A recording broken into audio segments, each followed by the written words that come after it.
The Middle Way Podcast with Pat and Saman.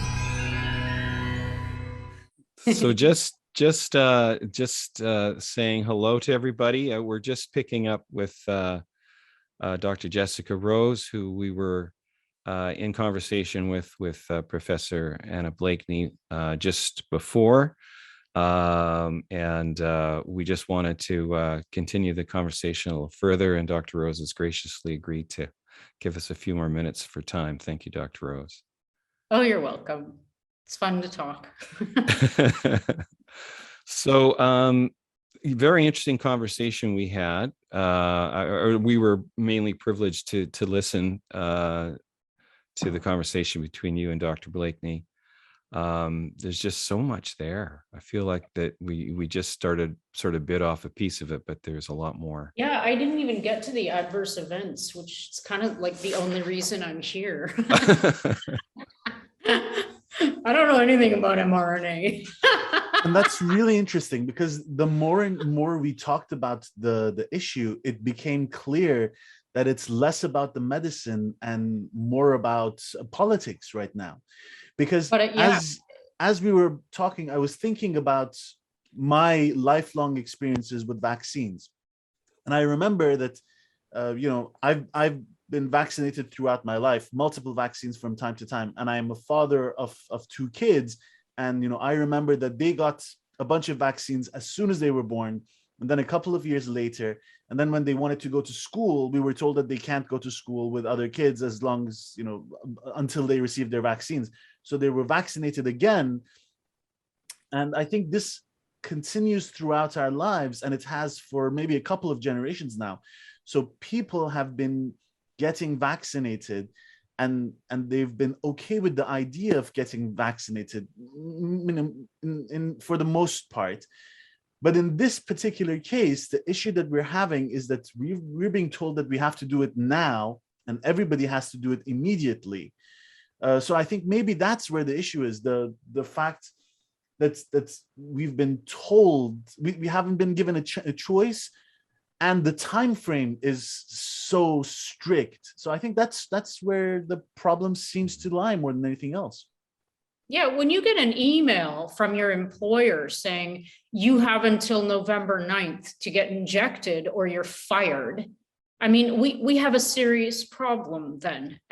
It doesn't matter where you stand on vaccines in general. It doesn't matter if you're an mRNA developer or a VAERS data analyst or whatever you are. It doesn't matter. It's like, this is something that's affecting every single human being on the planet now. And it's not affecting a large proportion of us in a positive way, let alone in a way that's promoting health. It's just insane to me that we're like, it's cool what Anna's doing. I think it's really cool. And I could probably talk to her for like hours to pick her brain about, exactly what they're doing. And it's interesting that they're approaching this from a dose perspective. Like, let's go lower because, the adverse events will be less. Okay, sure. But then,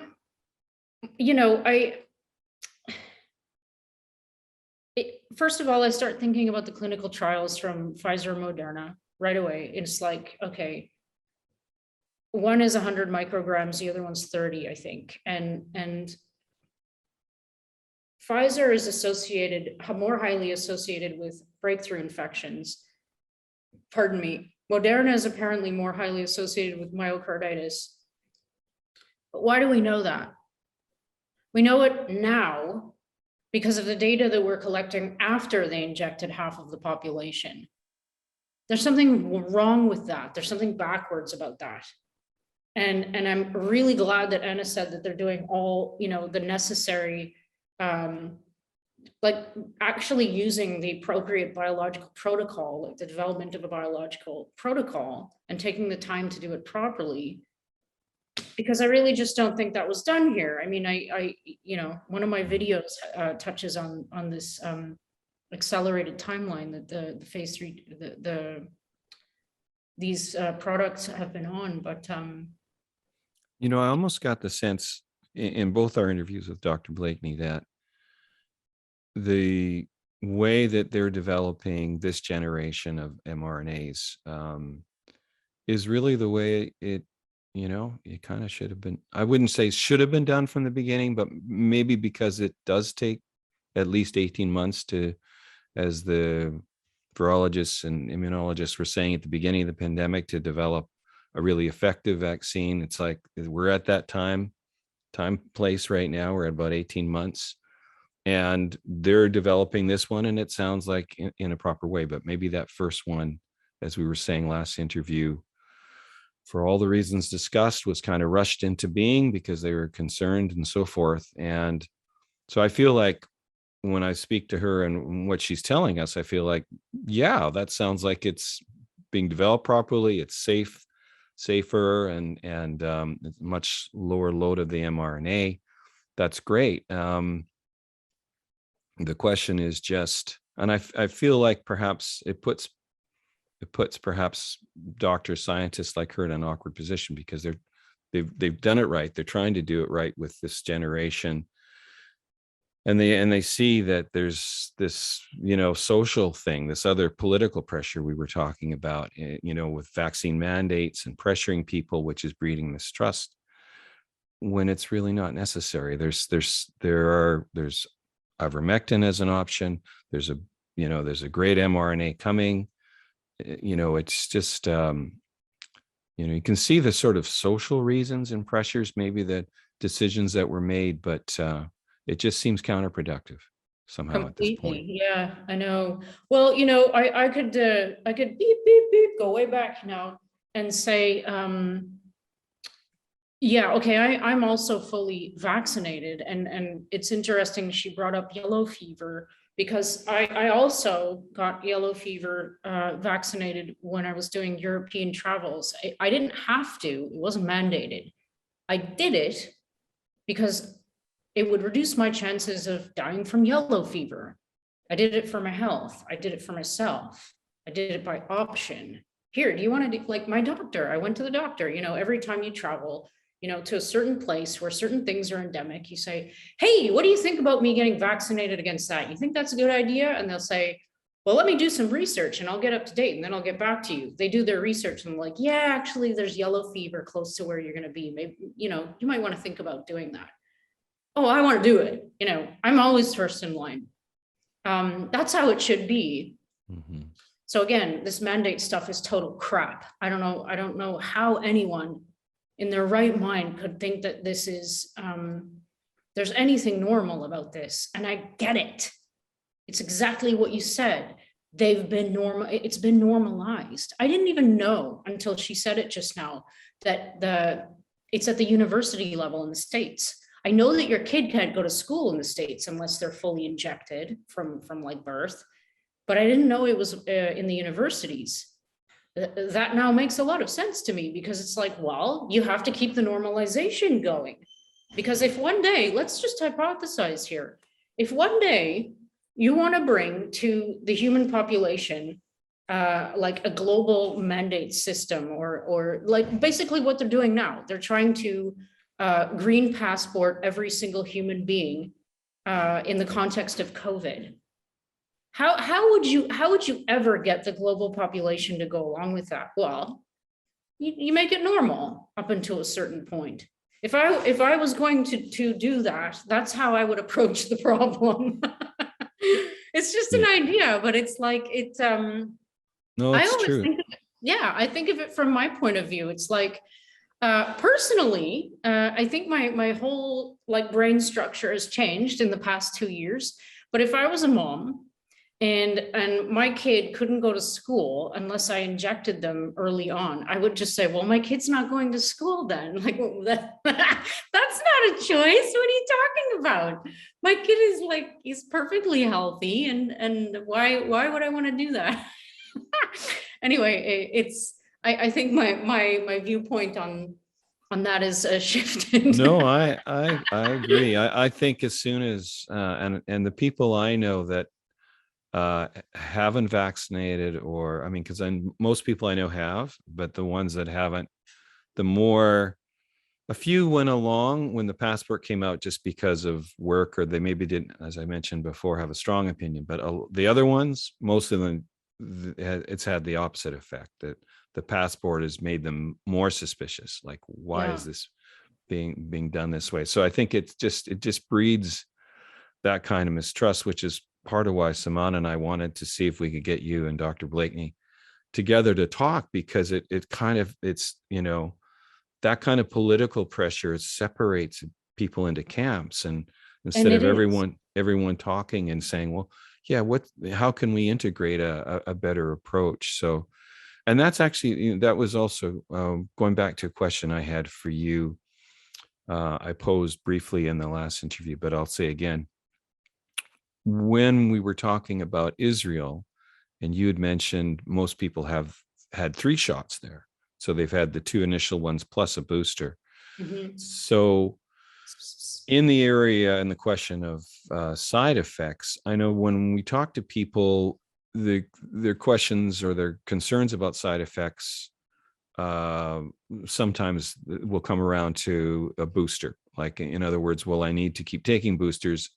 And could this possibly, if there's any negative side effects that can come from a vaccine, are they cumulative? So that's where they start worrying about boosters. So my question to you there was, are you seeing, and this of course is anecdotal because as you mentioned, the data probably isn't available, but are you seeing more side effects or hearing more about it from people after the 3rd shot? Like, are you getting a sense that there's a cumulative effect happening?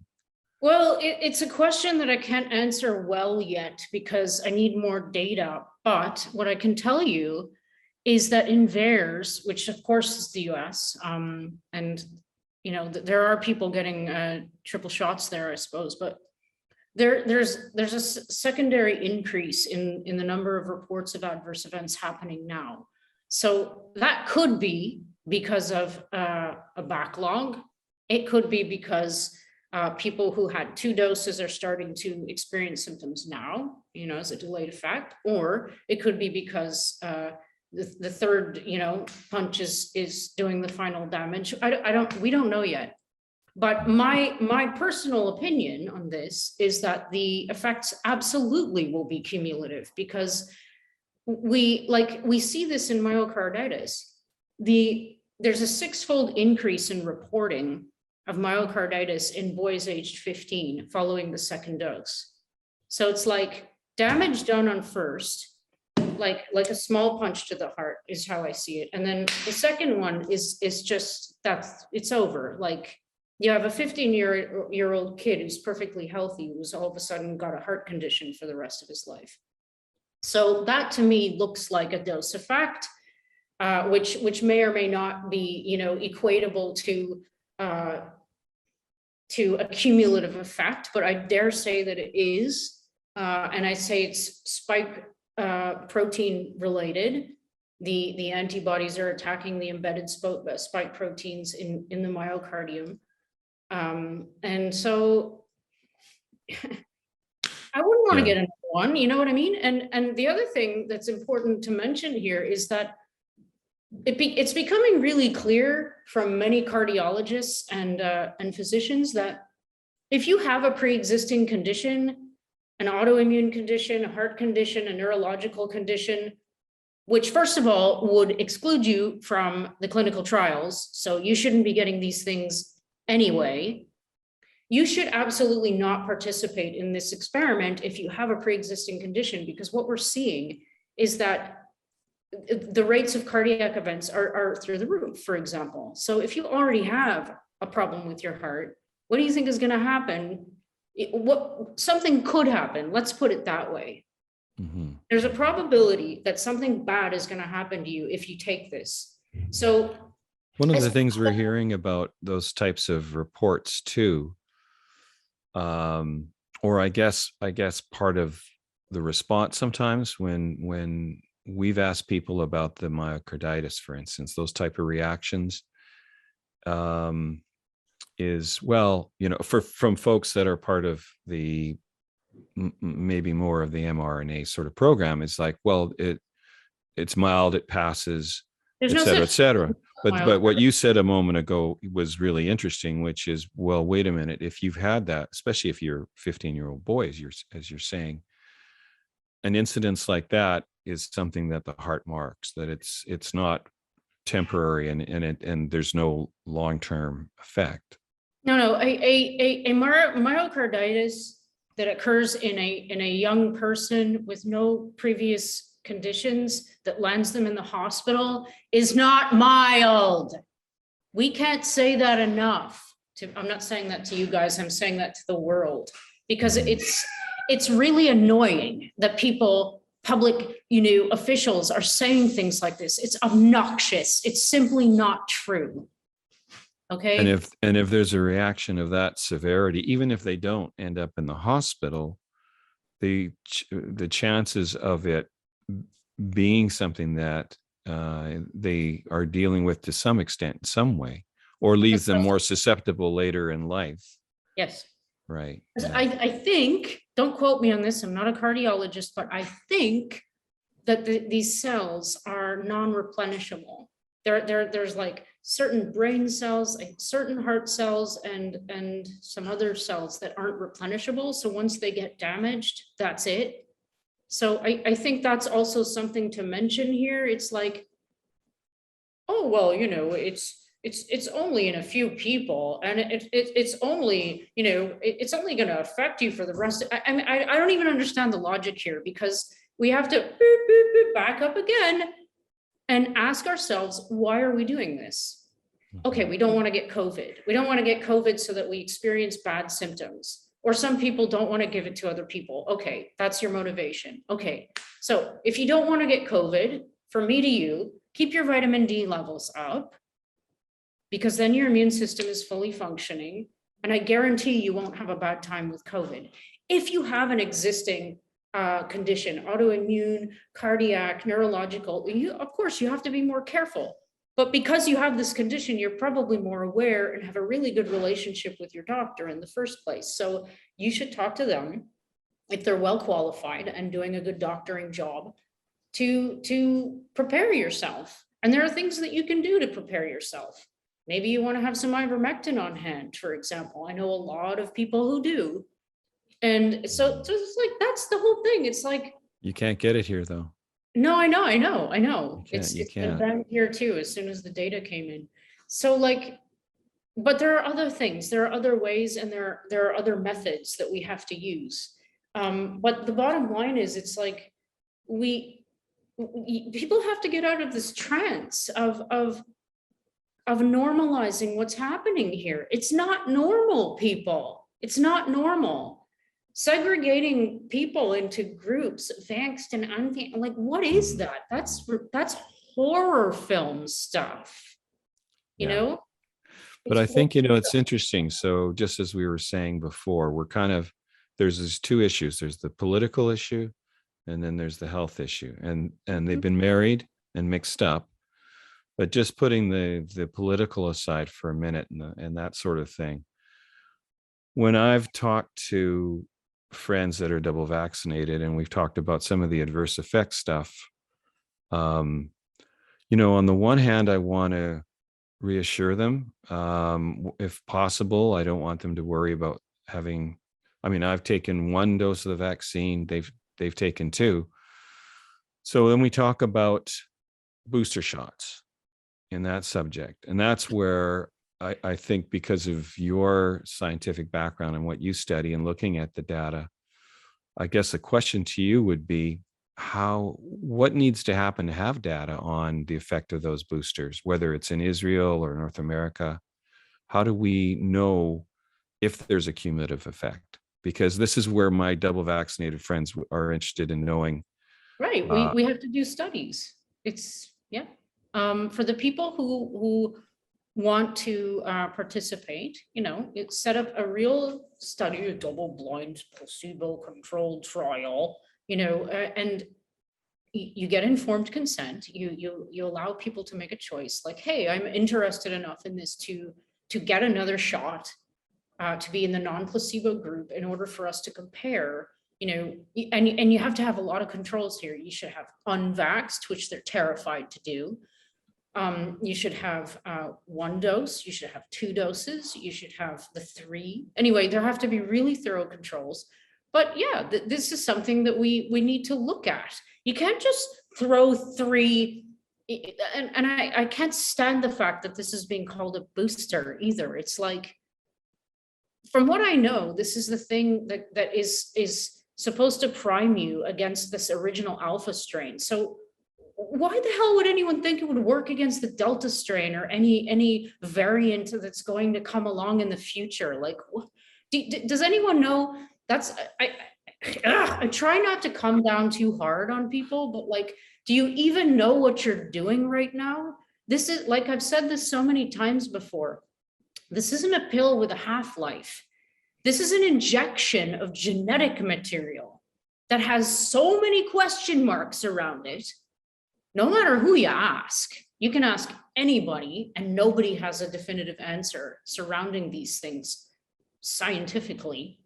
We do know that the lipid nanoparticles are massively biodistributed and collect the most in the ovaries. We do know that, but it's like, you have to know what you're doing before you do it. You have to understand the concept of a vaccine. Why do you take a vaccine? You take it to give yourself a better chance, you know, when you meet the real thing in life. Let's say you don't want to have the worst symptoms. So you get a vaccine, you get a mild or no disease course. And then when you meet the pathogen in real life, you don't even know. That's how a vaccine is supposed to work. One shot. A booster, a typical idea of a booster is supposed to be taken like years later if you have waning antibodies, because, you know, they don't last forever with vaccines. Anna mentioned that. Vaccine antibody, you know, lifespan is much shorter than natural immunity lifespan. Antibodies associated with that, we call it lifelong because in many cases it is. So yeah, that's what the booster is for. It's just give your immune system a reminder. Hey guys, it's been a while. Maybe you should like get up and dance because your joints are getting sore. And aren't they saying though, Dr. Rose, aren't they saying that the boosters are, well, they're recommending them because of things like the Delta variant and that they're specifically designed to address that? You know, does that, have you heard that? Because I don't think that's true. it may not be true. I don't know. I've read that, and that's been the rationale. In other words, okay, so for instance, if the efficacy of Pfizer went down to 40% or less on the Delta variant, what I'd read was, well, okay, that's why they're going to be recommending the booster because it's going to bring that back up. So, and Well, somewhere in that information was the idea that it's going to bring it up because that booster has been designed to address it to yeah. the variant, the Delta variant. Yeah. I don't think that's true. Really? Yeah, I don't, I have to fact check myself now, but I'm not making a statement. I'm saying what I think. I don't think that's true. Because the products that were given as a third injection here, it's the same shit they got the first two times. Really? So if they tweaked it, if they modified it, and I am going to look this up because I might be totally wrong. That's the good thing about me. I can admit when I'm wrong.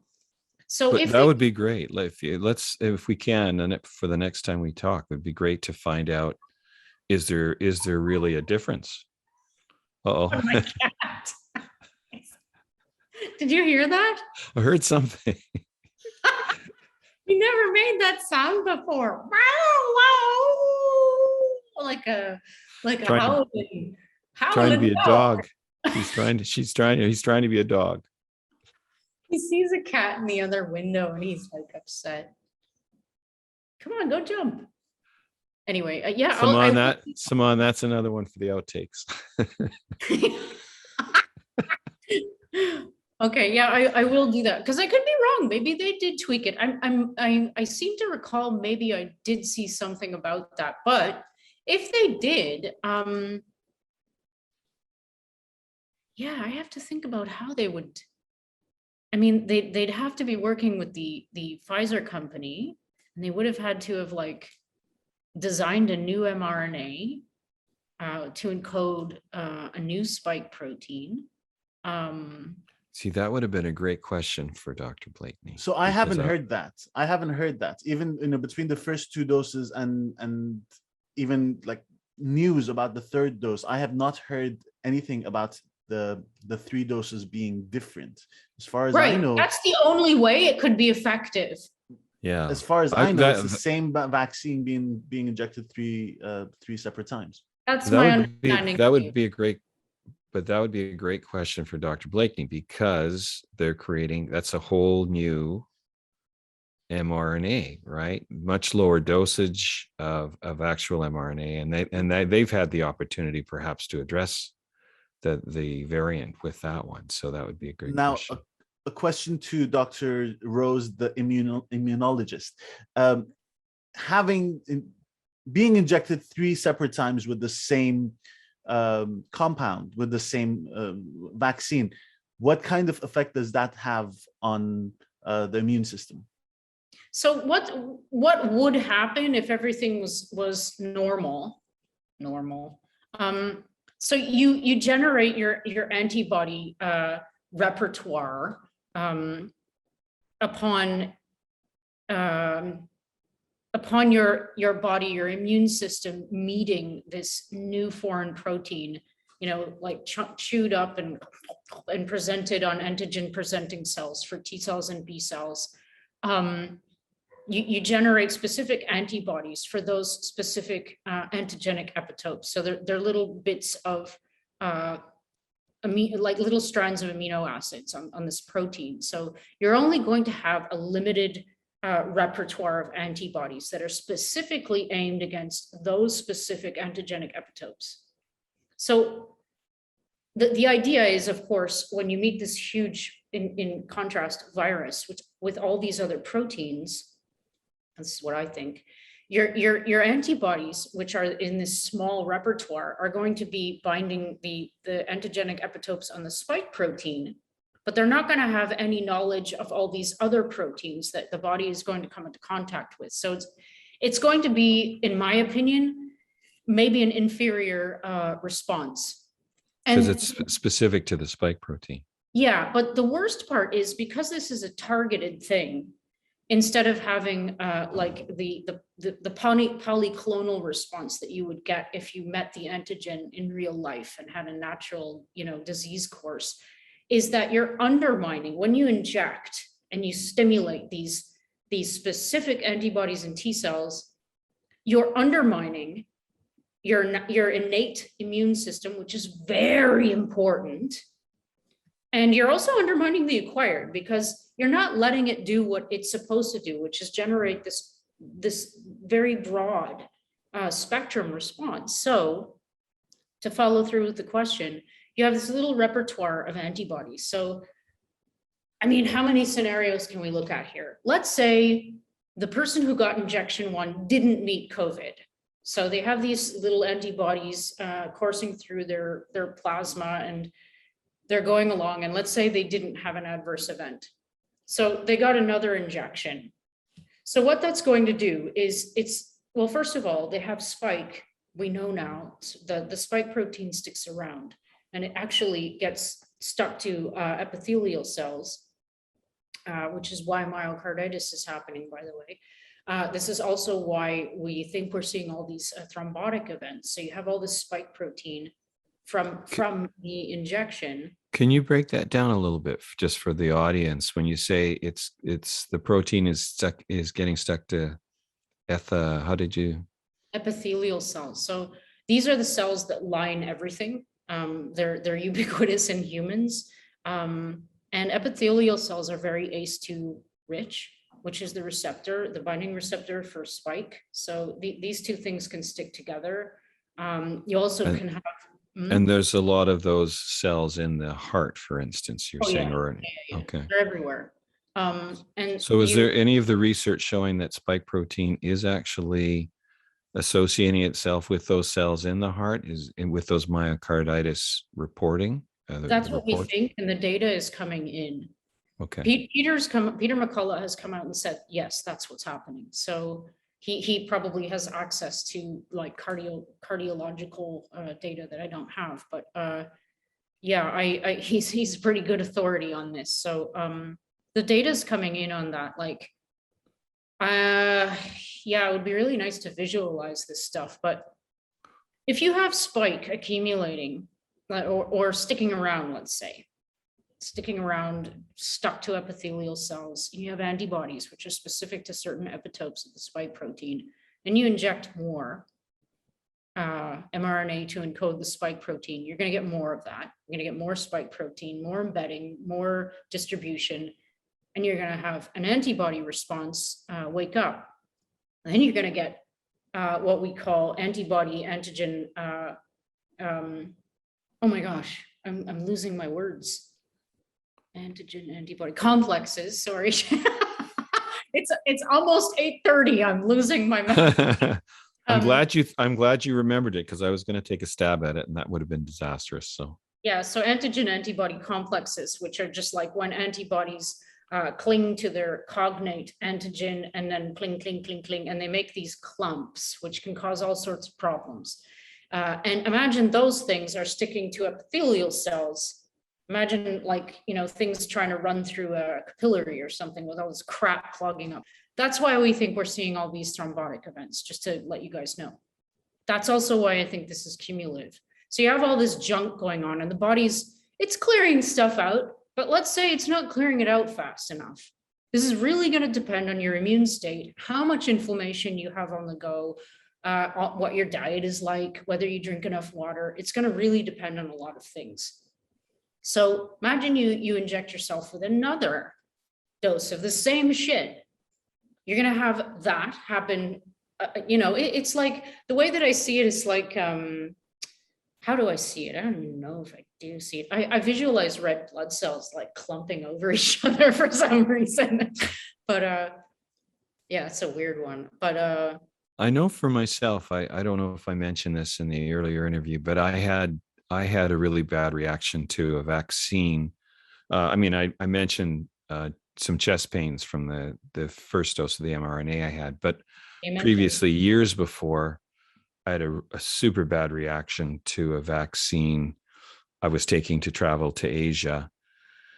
And I've had allergies all my life, but it turned into full-blown asthma. I couldn't breathe. I woke up suffocating one night, and if I hadn't woken up, I'd be gone. So, and the doctors just said, no, you've got severe asthma, out of the blue. But it was right after the vaccine, and I actually felt like I was dying when I took that vaccine. So I ended up going to a naturopath and basically I was tested and blood tested, and I had a high level of mercury in my body. And it was, and then I found out there was thimerosal.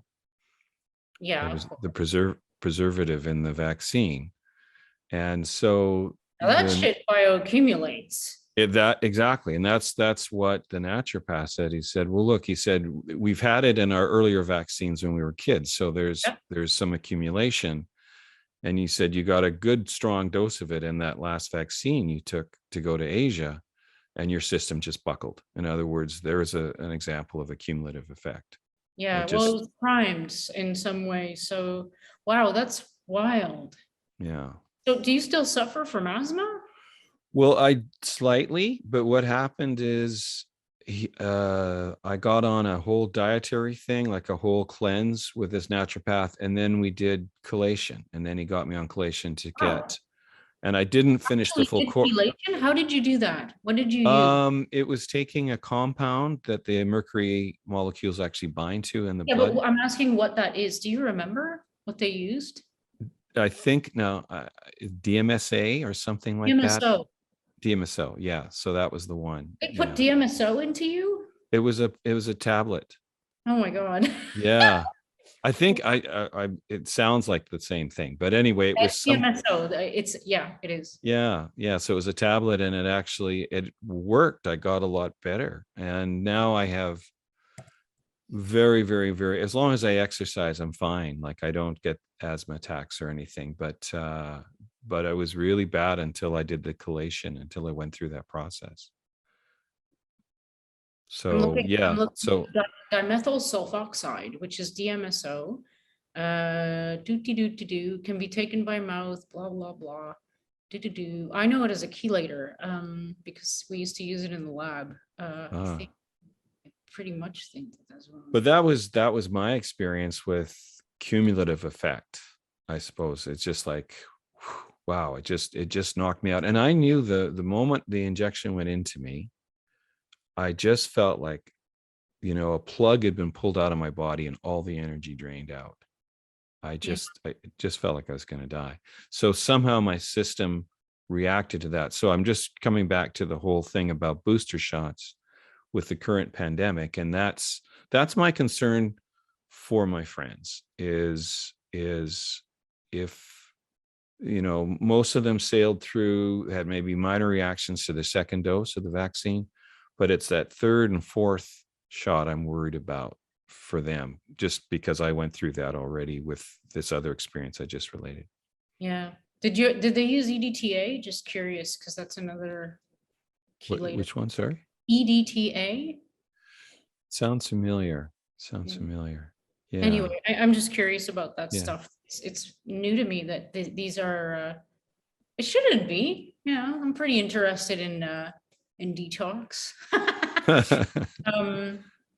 Wow, that's wild. I also have an asthma story, although I hate talking about it because I like to think of it as something in the past. I lived in Newfoundland for 17 years and it's very cold and wet. So I think it was like sudden. And I was in the mentality where I could have literally just gotten a bunch of vaccines and then had asthma and I never would have made the connection. So I can't remember. I was 17 or something, or 19. I don't know, I was young. And all of a sudden I couldn't breathe. I was having this asthma attack and I'm like, I don't have asthma. And all of a sudden I did. And so I went to the doctor and she said, well, it's called cold induced asthma. And as long as you live here, you'll have it. And I was like, that's not a good diagnosis. So they wanted to put me on steroids for the rest of my life. And instead I said, yeah, that's not going to happen. Do you have just something that I can use, like a bronchodilator when I have one of these? And do you have any advice how I can make this go away? Because it's the scariest thing I ever had and happened to me.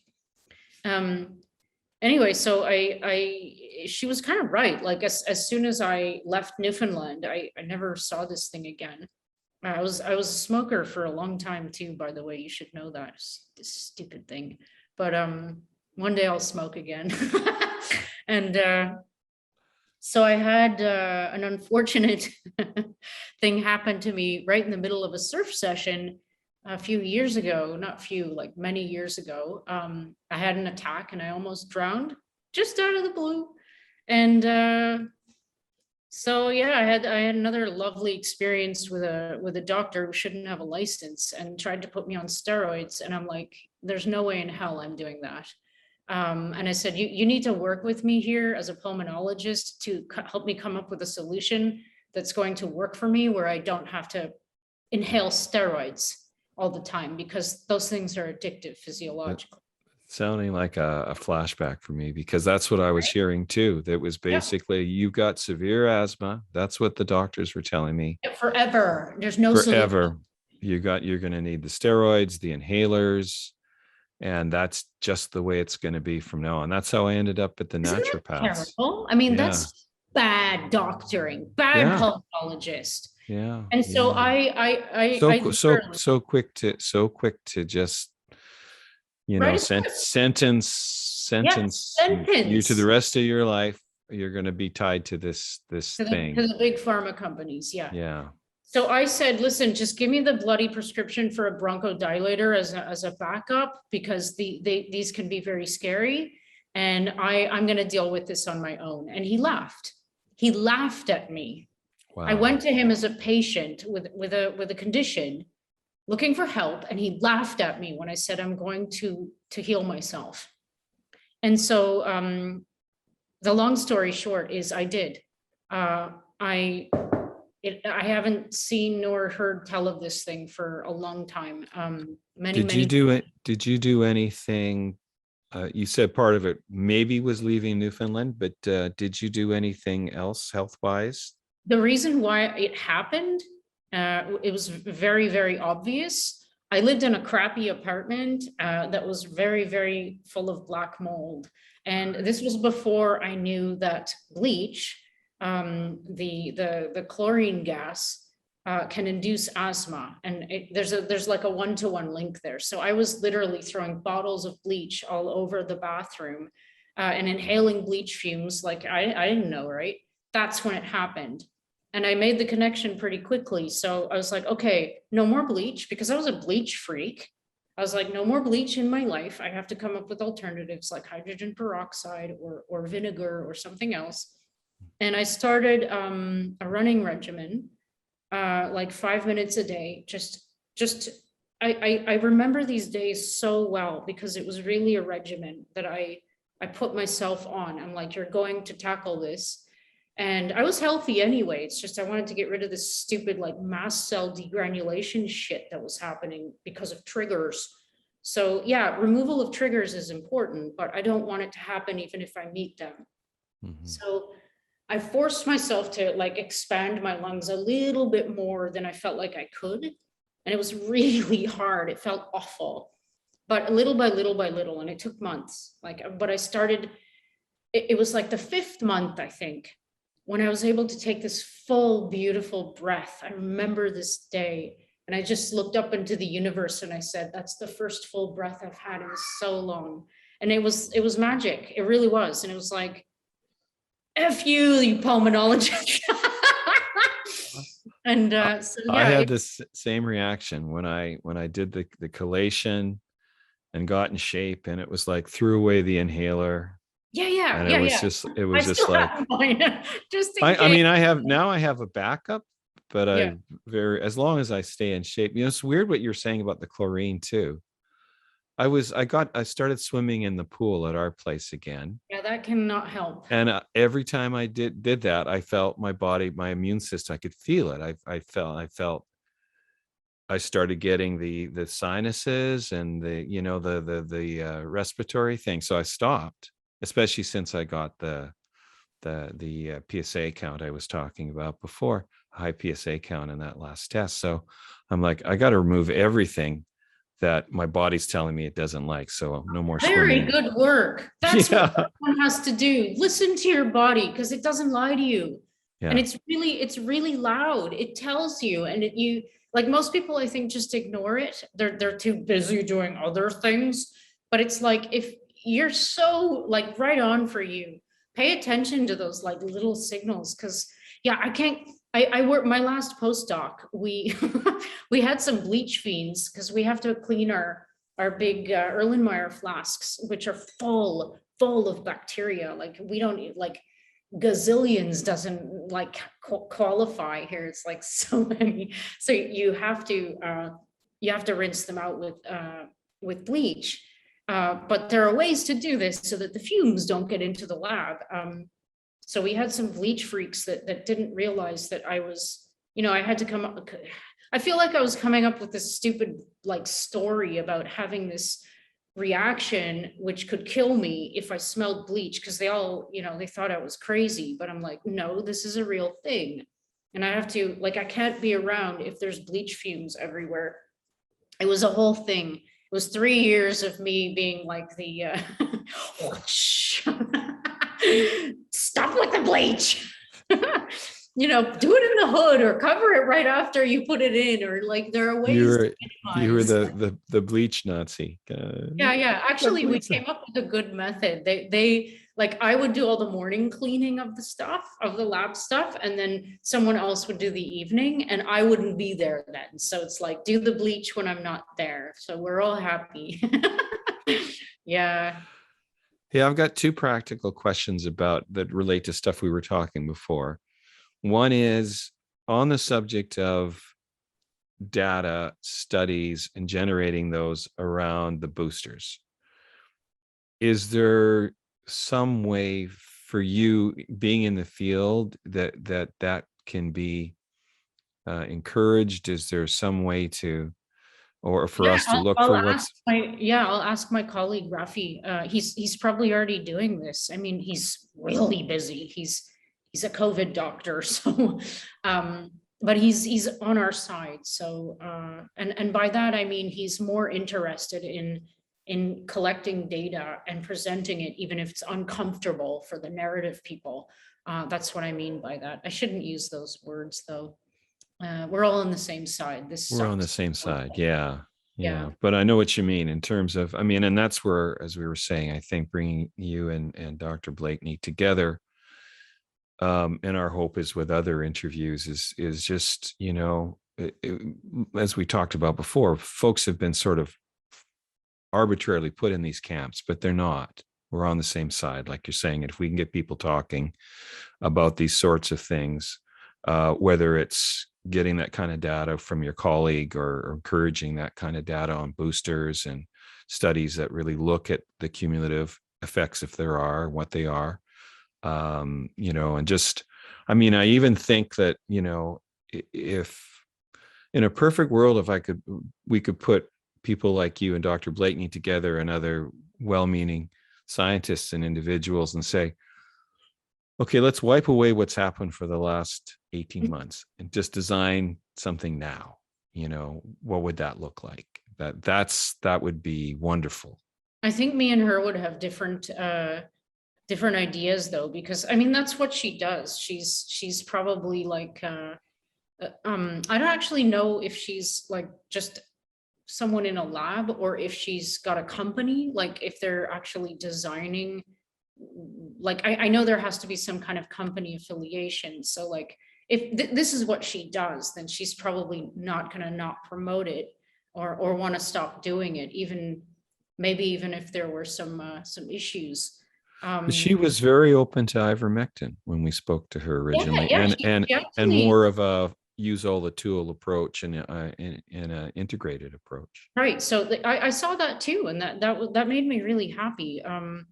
Absolutely, but like, I mean, I understand.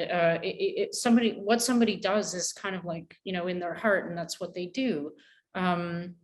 But I like if I could design something, I would stop everything right now, and I'd just let doctors be doctors, and I'd make sure there was a massive information campaign. That would be the only thing I would spend resources on.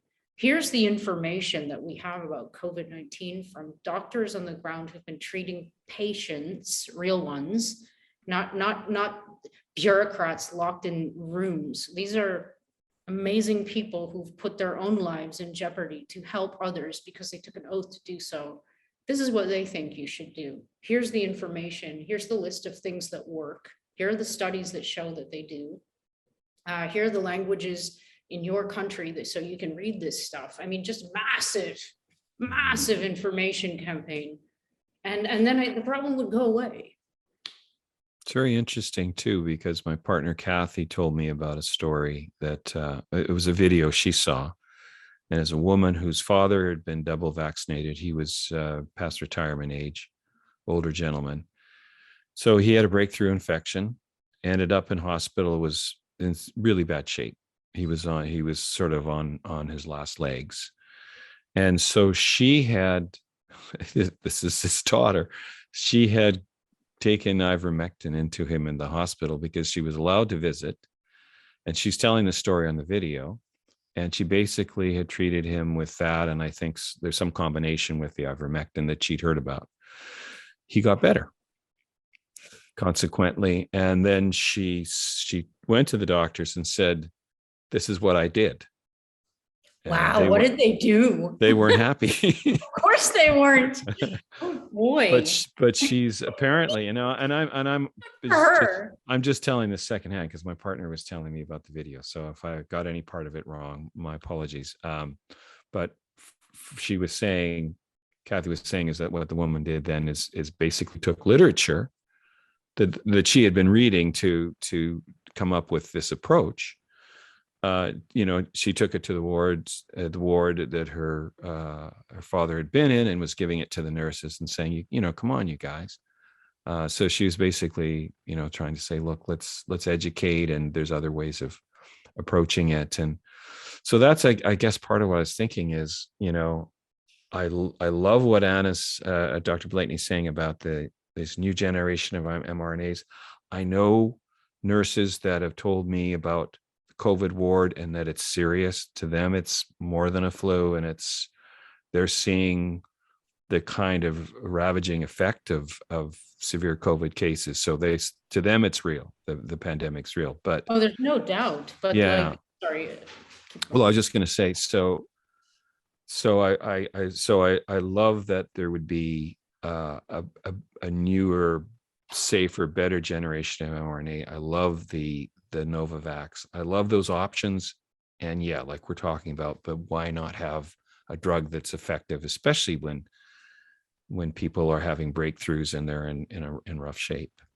Yeah, I think the burden, I mean, yeah, my heart goes out to the people who are in these wards, but I think a really important point about early treatment is that none of that needs to happen according to these doctors on the ground. But yeah, the Needs people, because of a prophylactic approach, you mean? Doesn't Yeah. need to happen? yeah, the ICU situation doesn't need to be gotten to. So yeah, I mean, it's a whole other conversation about why some people do really badly with this, and why some people don't even know they have it. And I personally think that just has to do with immune state, like what your low level of chronic inflammation is, because everybody has, no matter how vegan you are, everybody has, we live in a very polluted world. So our magical bodies are like constantly turning over cells and keeping these machines going, and it's doing a great job. But I guarantee you that, like, every single human being has got some inflammation in some way. So what if we were to actually try to describe that again, sort of for the layman or laywoman, just what that looks like when we're talking about, so someone has, let's say, some inflammation. They may not even be aware of it. Maybe it's chronic and they're aware of it, or maybe they're not even aware of it. At a low level, there's some inflammation in the heart or the nervous system. They take a vaccine that has perhaps that kind of potential to go after an area that's already inflamed. Well, it induces inflammation. That's a fact. So it's like throwing gasoline on a fire, and it just depends how much gasoline and how much fire. So we don't know those ratios. And I think it's those ratios that determine outcomes. So like if you already have like a morbidly obese person, like these people are, they're high risk for getting an adverse event in the context of these injections, and also for COVID, I guess. So, but they obviously have a number of other things to deal with. But like, what if we took a less obvious example? Let's say someone that has some hidden sort of underlying inflammation in the heart or some other area. If the vaccines can be, or at least that first generation, can be inducing inflammation. I think you were saying something in regards to my PSA test the last time we talked. Is that so that if that potential of a side effect in the vaccine might look for that area in your body that's already inflamed? Well, yeah, it won't like per se look, but it will. The potential is there, because we know that these things, the lipid nanoparticles and the spike proteins are widely distributed. We know that now. So say you do have heart inflammation, low level, and you don't really realize it's a thing because maybe, I don't know how that would manifest. I'm not a cardiologist, but maybe it would manifest as like, chest pain every now and then. But if you're kind of young and healthy or whatever, you probably wouldn't associate that with a heart thing. maybe, I don't know. I mean, I get chest pain sometimes, and maybe I'm having a myocardial infarction. I'm just Yeah, kidding. but a good point. Usually we think that's something like indigestion, or Yeah, exactly. Most of us have no idea that maybe Yeah. it was a heart thing. we So, skate past those moments, and yeah, but that could be, as you're saying, a sign, whether it's heart or some other organ or that could be a sign of some kind of underlying inflammation we yep, don't know about. So we take a vaccine. So at which that point, irritates the whole thing. yeah. So that vaccine is biodistributing to certain organs and creating an inflammation response. It's not going to bother those organs that don't have perhaps an inflammation history or susceptibility. But if there is one that already has some inflammation, could it be that's the kind of cumulative thing happening in that kind of instance? Yeah, I don't think there's any doubt about that, but I'm not sure that you're not going to start to see problems in other places. Again, I don't know, we don't know enough about this yet, so these are questions that are going to be answered soon, albeit too late, for many people. But yeah, arthritis is a good one to use as an example. Like I think Maynard from Tool, who I absolutely idolize, he had COVID twice. He claims he had it twice, I think, and he had some arthritis in his wrists, and it got worse. I think this is what he said. He said after his experience or during his experience with COVID, which is, these are comparable things, spike protein and a ball with the spike protein, which is also an interesting conversation, but he says it got worse. So you kind of have to draw the parallel between like what this virus is doing on its own and then what these spike proteins are doing on their own, because they are cytotoxic. So are you playing with my pen?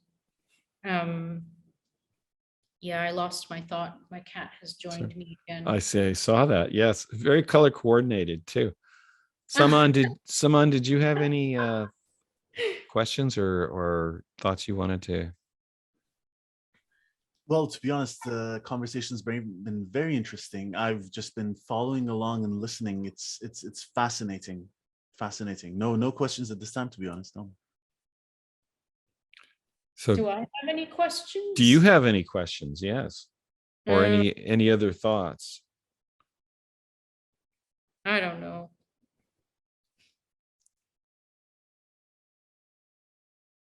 Yeah, I don't know. I think people. Here's a question. I have one question for you. So in studying the VAERS data, is that something that as part of your work you're doing ongoing now? Is that sort of something you're? Yeah, that's So- all I'm doing. It's like taken over my life. So have you seen, it sounds like Rip Van Winkle, you're tied to the VAERS data chain. It's like, okay, here we go. I'm going to keep looking at this. No, this is like, no matter what happens to me, I'm always going to be downloading this data on Friday and uploading it to my website forever. It's like an eternal thing. Well, I guess that was my question. Was I'm curious because it's interesting every time we this is the second time we've spoken to you, second or third if we count the last Yeah, time. right. But it's nice, like when you were talking to Professor Blakeney, you mentioned something else that had turned up in the data you've been looking at, and I went, okay, that's something. So I'm curious just about what you see every week as you're studying the data, the new things and patterns and trends that start to emerge. So my question, go ahead. No, keep going.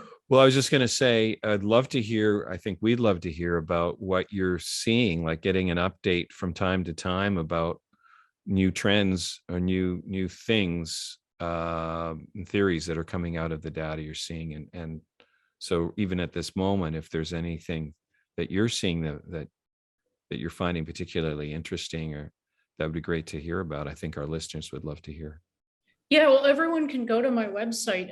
I literally do download the data and run the code and post it to my website in the form of as many figures as I can that people might be interested in seeing. Histograms showing age distribution of particular adverse events, the total adverse event count normalized to population data, female reproductive, like I have a whole whack of things there. So the website is https://i/do/not/consent.netlify.app. And it sounds really weird because it's like the only and best way I could find to directly deliver code from R onto a website.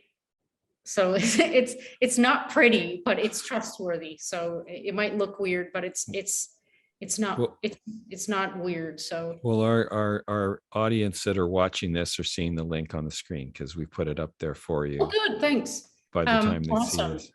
So like your question is amazing though, because like I started looking at cancer lately because there was a suspicion I had, and then there was some talk about cancer rates going up, or reports, sorry, in VAERS, and they certainly are. That's a new thing, which is quite interesting. Viral infections, reactivations, it's also like, it's not necessarily new. I mean, the reactivation of herpes zoster virus, the one that you get chickenpox when you're young and you shingles when you're old, this is off the charts. Like there are outbreaks here all the time. My friend just said there's one in his school. And the cancer report, the cancer data you're seeing, what are you seeing in that? You mean what types? Yeah, no, I'm curious because as I mentioned, my PSA count went up and I get a call from the cancer clinic saying, yeah, and we know you never had a high PSA before, but we think you might have cancer. I'm Wow. like, like I was saying, 3 weeks after I had a vaccination. So there were other factors that I think definitely could have contributed. And I don't know if that is, but when you say, oh, you're seeing some data about cancer and side effects. There's a lot of different types showing up, rare ones like blood cancers, breast cancers, and the numbers are going up steadily. They're just starting to be reported, which means there's a delayed effect. Naturally, I think this is the people who've gotten 2 injections reporting delayed effects, or maybe it's more awareness from doctors thinking, oh, maybe this is because of your injection, and then finally filing a VAERS report. I don't know. But other new things, let me think. I always do like a list. This is my high-tech data collections. It's so funny. I have to do this. It's like I'm an old school mathematician, so I have to do this. But I always take a tally of the total adverse event count, the deaths, the hospitalizations, the ER visits, the breakthrough infections, the total severe adverse event count, the female reproductive issues, the kids between 0 and 18, cardiovascular as according to a minimal number of adverse event types, and the immunological. And so there's nothing new here. It's like every week they go up. So, and it's going up according to an exponential curve. Now, have you correlated that at all or compared that with the vaccination rates? In other words, if those numbers are increasing, are they increasing faster than new vaccinations are occurring, which would indicate more of that latent kind of phenomena? That's what we're seeing in the total adverse event count now. So that's one of the things you can see in my website. I think it's the first chart. So you'll see, like, this is the first few months of adverse events, then it goes like this for a little while, and then it starts to taper off, which I thought was the end of this shit, and then it starts to go up again. But the number of injections being given out in the US is plateauing according to our work in data. So Yeah, that's either a backlog or like, delayed reactions being reported now, or it could be booster associated, I don't know, or third Mhm. dose, whatever you want to call it. Yeah. Interesting. If you Interesting. think of anything, like this is another very valuable thing for me from talking to so many amazing people. If you think of something that you want me to track in VAERS, just let me know and I'll do it. Like Sure. I'm not the designer of the experiments person. I'm kind of a good monkey. So if somebody tells me to do something, then I can do it pretty efficiently. I do have some good ideas sometimes, but then I stay like very like streamlined on that idea. So like I might forget, hey, there are other things in the world of adverse events other than death and emergency room visits. So there So, might be something. so sticking with the monkey analogy, if we say, could you look into these bananas, then you'll pursue those. I'll eat as many bananas as I can. Love Well, bananas. I think we're going to have, I mean, certainly we're going to get some ideas from folks watching the program, and Great. I'm serious. This is what I'm here for the world right now, and I'm very serious about this. I don't mind being the go-to VAERS person because I really have fun with this. The best part about what this horrendous situation has given me is the ability to sit in front of my laptop and crunch numbers. So it's fun in a morbid way. But yeah, please. well, and people are, like, we're getting to ask these questions, and I think, just on a practical level, like, because with my situation with this PSA count, like, I'm not getting any information in regular media about a connection between a high You never PSA will. level and a vaccine. So you're pretty much the only person I've spoken to where I can say, who actually will say, oh, they're noticing the data is indicating a correlation between increasing correlation between cancer. And I'm going, I never heard of that. Can you tell me more? So I think for our viewers and listeners, they're going to have questions like that and I can want to. totally tell you more. I can tell you what kinds, the rates of increase of specific kinds against, whatever background you want, the total vaccinated population, the total adverse event count, whatever you want. Like, it's really easy. It's just about going bloop, bloop, bloop. So it's, once the data is there and in this like file, it's really just a matter of asking, show me this. That would be great. Yeah. Well, we'll definitely, we're going to invite, and we are inviting right now with this program, and we're going to do it online as well, with messaging and so forth through the program, and ask people to, for anybody listening to this, if you have questions about specific medical conditions that may or may not be impacted. And we can do it live too. Like, let people know, like, I just have to go into my R and it'll take me a couple of minutes if it's a specific adverse event, because I have to pull them out of each symptom column, but I can do it quickly, like on the spot. Well, perfect. Well, let's do that. Let's maybe next time we'll arrange a live program and get people, give them the opportunity to ask those questions directly. I love it. I think this is brilliant, actually, because it's a really nice way to get, whatever your feeling or position is, engaged in taking like a part in the analysis of this part of this, pandemic. Yeah, I think it's a great idea. Yeah. I do too. I think it'd be great. I think people will like it. I think, as you're saying, it feeds into the body of information and the dialogue within the public of, well, what is the data saying?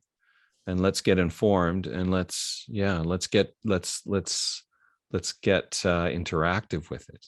Yep. Fresh from the monkey's banana. We'll have to come up with a name like that for it, The Monkey Banana Show. What's that? What's that? What was that when you go to the zoo? Is it just the monkey cage? What do they call that when you're, you know, questions for the questions for them? I don't know. We'll come up with something. We'll have it on the next show. I'm putting Simon in charge of All right, in charge of Okay. naming the show. Yeah. Okay. naming the show. The done deal. Well, I'm actually, not- I was actually thinking of doing a live cast where we set up the show on YouTube live and have people come in, not just give us yeah, that's questions what in we're talking. advance, That's but what we we're. actually have them live while we're all on together, and it won't be Yeah. a part of the podcast, but it can be a very interesting live YouTube event. yeah, I'm in. Yeah, that's what I was thinking as well. Absolutely. Wow. So Dr. Rose, thank you again so much. Thank you for your time, your patience, your passion, your information. And we look forward as always to the next go round. And as we're saying, giving people more of the on a live show, an audience, a chance to directly interact with Yeah, you. I'm looking forward to that too. Wow, it's exciting. I like engaging with people, like the real deal, because it's the most potent thing of all, and it's also sitting in the face of the attempt of the overlords to dehumanize us. So I think it's really good to do things they don't like connect. do human things like talk. See, it's almost, no, my God, it's almost 9:30. I'm losing it. I'm gonna start talking about things no one wants to hear. I'd be challenged to believe that, but Yeah, it's true too. anyways, from our monkey cage to yours, it's been a hoot. Yeah. We've gone bananas, and we're gonna do it some more, and we'll send you some possible times for a live show, and just thank you once again. Thank you guys very much, and thank Anna the next time you talk to her. And yeah, I can't wait for the next one. We'll send you information so you two can be in direct touch as well. So Awesome. wonderful. For Thank you. sure. Bye, guys. Bye bye. Thanks a lot. Bye bye, Bye. Dr. Rose. Those monkeys monkeying. The Middle Way Podcast with Pat and Saman.